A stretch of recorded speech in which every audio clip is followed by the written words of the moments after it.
Assalamualaikum warahmatullahi wabarakatuh. Kami dari kelompok 9 ingin menyampaikan materi tentang kebijakan fiskal dalam ekonomi Islam.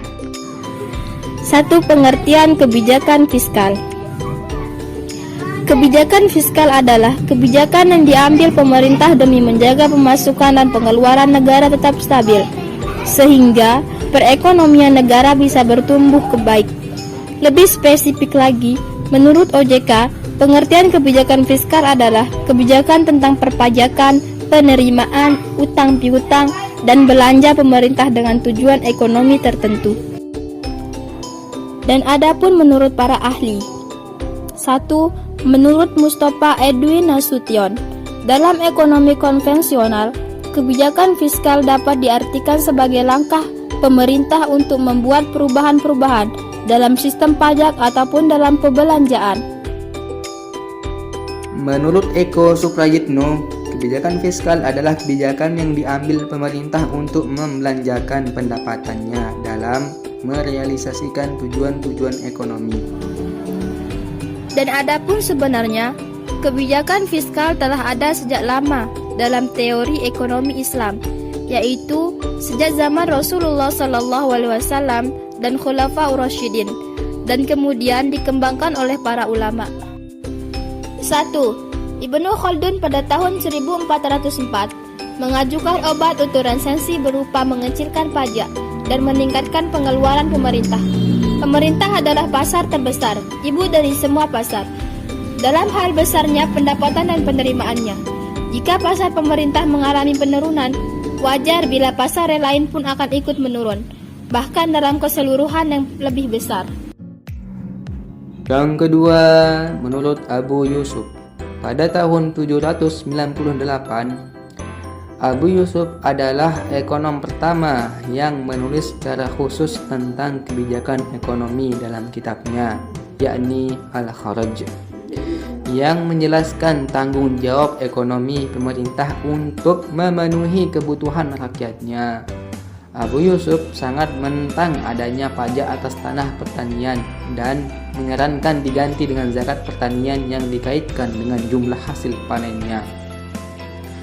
Abu Yusuf membuat rincian bagaimana membiayai pembangunan jembatan, bendungan, dan irigasi. Di zaman Rasulullah SAW, sisi penerimaan APBN terdiri atas kharaj, dalam kurung sejenis pajak tanah, zakat, khums, pajak 1/5, jizyah, sejenis pajak atas badan orang non-muslim, dan penerimaan lain-lain, diantaranya kafaroh atau denda. Di sisi pengeluaran terdiri atas pengeluaran untuk kepentingan dakwah, pendidikan dan kebudayaan, iptek, kesejahteraan sosial, dan belanja pegawai. Penerimaan zakat dan khums dihitung secara proporsional, yaitu dalam persentase, dan bukan ditentukan nilai nominalnya. Secara ekonomi makro, hal ini akan menciptakan wealth instability. Ia akan menstabilkan harga dan menekan inflasi ketika permintaan agregat keseluruhan lebih besar daripada penawaran agregat. Dalam keadaan stagnasi, misalnya permintaan agregat turun menjadi lebih kecil daripada penawaran agregat, ia akan mendorong ke arah stabilitas pendapatan dan total produksi. B. Tujuan dari kebijakan fiskal. Tujuan dari kebijakan fiskal tidak terlepas dari prinsip-prinsip ekonomi Islam. Menurut Qursaid Ahmad, ia mengkategorisasi prinsip-prinsip Islam pada prinsip tauhid, rububiyah, khilafah, dan tazkiyah. Sedangkan menurut Mahmud Muhammad Bablili menetapkan 5 prinsip yang berkaitan dengan kegiatan ekonomi dalam Islam, yaitu al-uhuwa, persaudaraan, al-ihsan, berbuat baik, al-nasihah, memberi nasihat, al-istiqamah, teguh pendirian, dan at-taqwa, bersikap takwa. Tujuan dari kebijakan fiskal dalam Islam adalah untuk menciptakan stabilitas ekonomi, tingkat pertumbuhan ekonomi yang tinggi dan pemerataan pendapatan.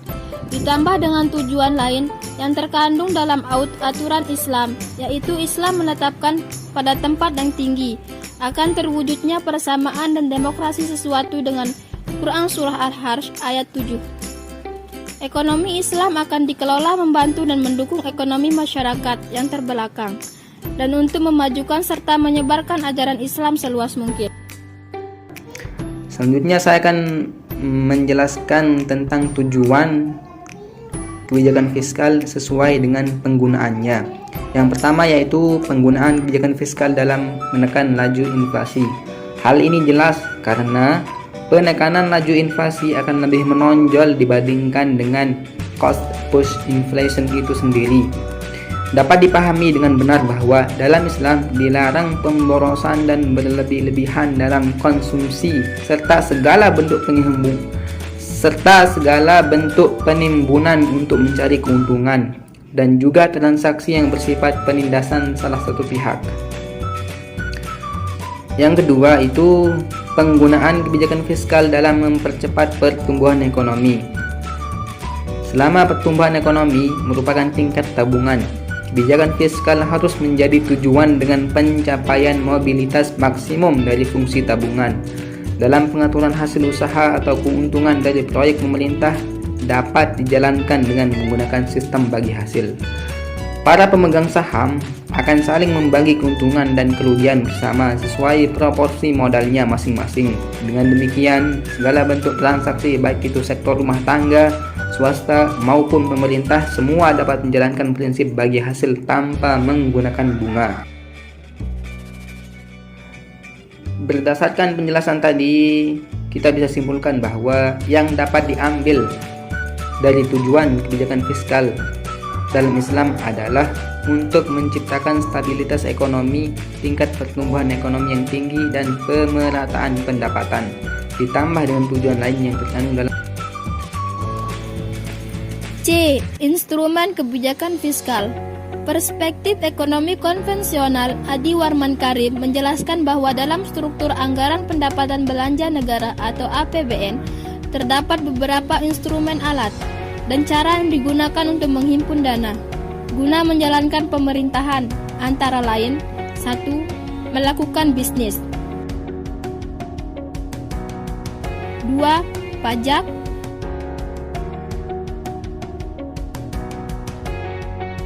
3. Meminjam uang.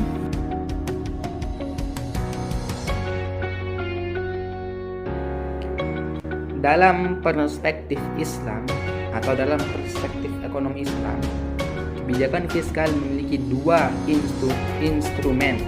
Yang pertama yaitu kebijakan pendapatan. Yang kedua, kebijakan belanja atau dalam bentuk pengeluaran. Instrumen kebijakan pendapatan atau dalam bentuk itu merupakan sumber penerimaan negara, terdiri dari zakat, kharaj, pajak bumi atau tanah, ghanimah atau rampasan perang, jizyah, pajak yang dikenakan pada kalangan non-muslim, pajak atas pertambangan dan harta karun, bea cukai dan pungutan. Yang kedua itu adalah kebijakan belanja atau dalam kurung itu pengeluaran. Di antaranya adalah yang pertama itu kepentingan diarahkan pada biaya pertahanan negara dan menjaga perdamaian negara. Kepentingan yang kedua adalah dikeluarkan untuk pokok pengeluaran lain. Ya, contohnya ini menurut Ibnu Taimiyah sebagaimana dikutip oleh Eko Suprayitno dijelaskan sebagai berikut. Yang pertama itu pengeluaran untuk para gubernur, menteri dan pejabat pemerintah lain tak dapat dielakkan oleh pemerintah manapun. Harus dibiayai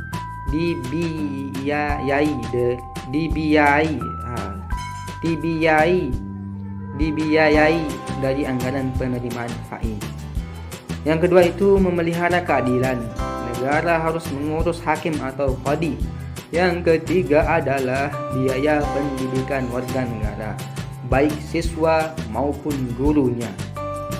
Yang keempat itu utilitas atau dalam kurung itu kegunaan umum seperti infrastruktur dan gugus tugas ekonomi harus ditanggung oleh negara.